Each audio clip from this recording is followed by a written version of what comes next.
Okay, so we are given a transformation, a linear transformation T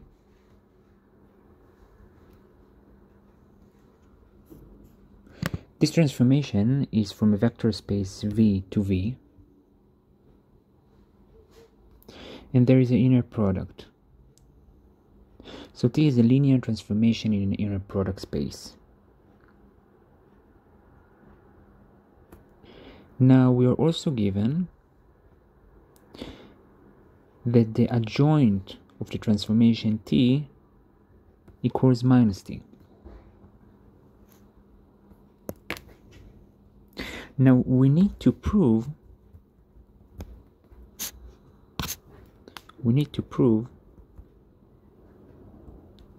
that for all alpha in the reals, the transformation that is defined by I minus alpha t is invertible.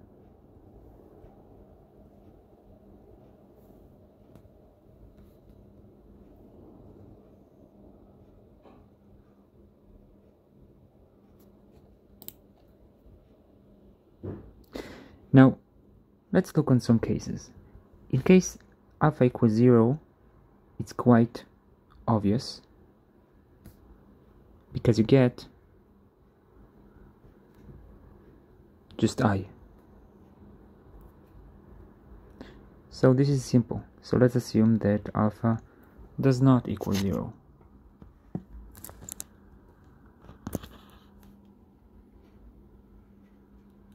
And if alpha does not equal 0, let's start with assuming that I minus alpha t is not invertible. We will prove using contradiction.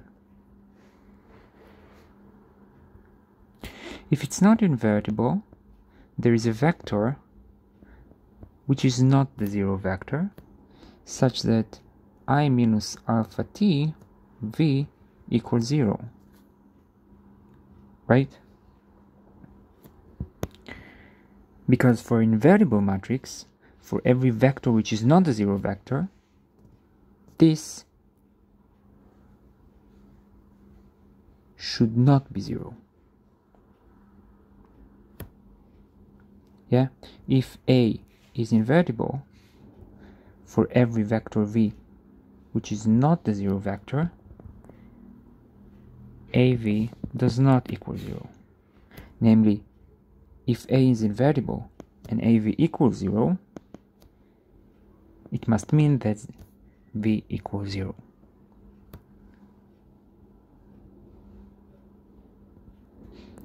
Okay, and we start by assuming that this is not invertible.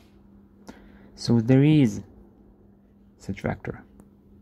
And if there is, you can open this up and get V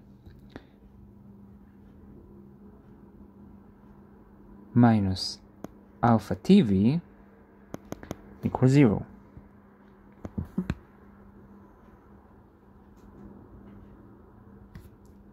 That means that V equals alpha TV.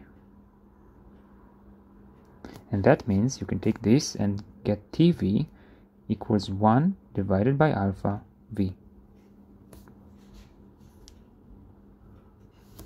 Remember this. And let's look on the inner product. If you take the inner product between TV and V, you can open the TV, like we said, and get, let's take the 1 divided by alpha out, V and V. Now this equals also, remember, using the adjoint, it equals V, T adjoint V, by the definition for adjoint. But we know, we are given, that the adjoint equals minus the transformation. So let's use it. So this equals V minus tv. And again, let's use this one. So this equals v minus 1 divided by alpha v. And again, we are over the reals, so take this out and get minus 1 divided by alpha v with v.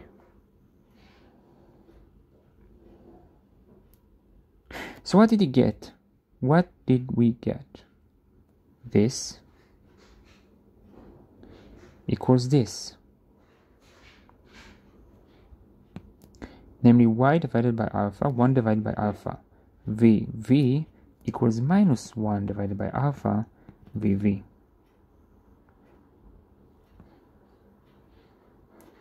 Now we must define that alpha does not equal 0,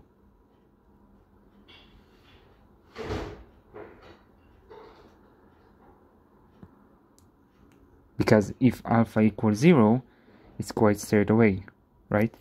If alpha equals 0, we are getting I, and this is the easy case. So we define that alpha does not equal 0.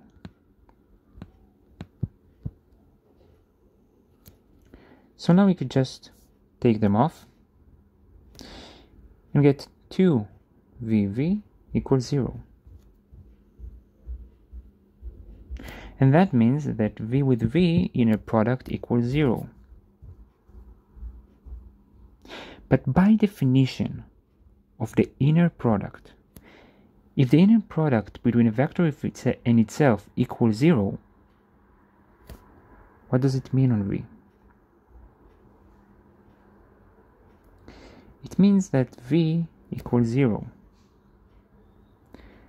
But we assumed that v does not equal 0.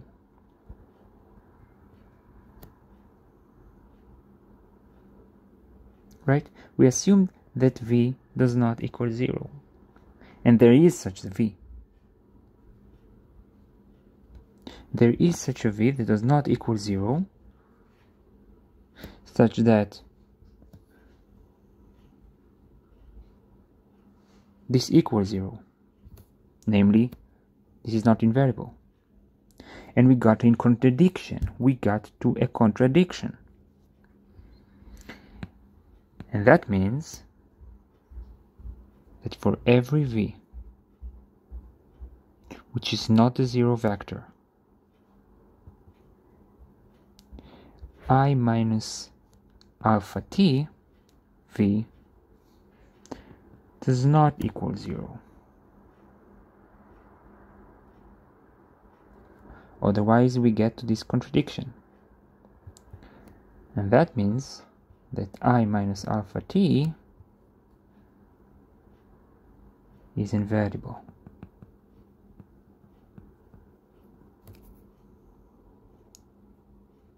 Exactly what we wanted to show. So the point was, assume that it does not invert, it is not invertible. So there is a v not equal 0 that this equals 0.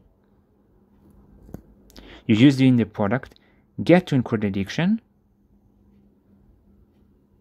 and it means that for every v not equal 0, this does not equal 0, namely, this is really an invertible matrix, an invertible transformation.